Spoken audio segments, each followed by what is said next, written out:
Service देतो. इथे उपस्थित राहताना मला एवढं असं एक्साइटेड वाटतंय. लहानपणीच्या आठवणी सगळ्याच आलेल्या. आमच्या घर समोर आमच्या दरवाजाच्या समोरच भाऊंचा टोली होती आणि नाना तिथे येता आता बसायचे जायचे. आता पेपरला येता असायचं, जेवढे पेपर निघायचे त्यावेळी सगळे पेपर नानाच्या हातात होते.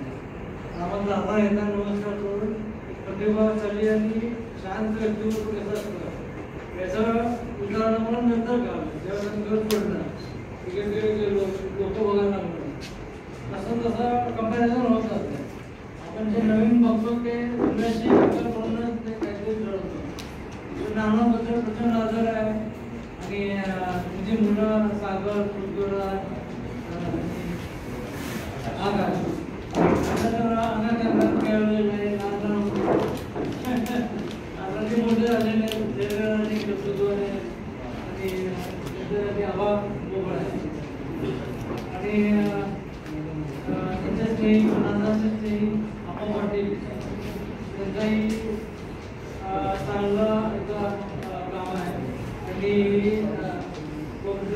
चेंबुर्णीमध्ये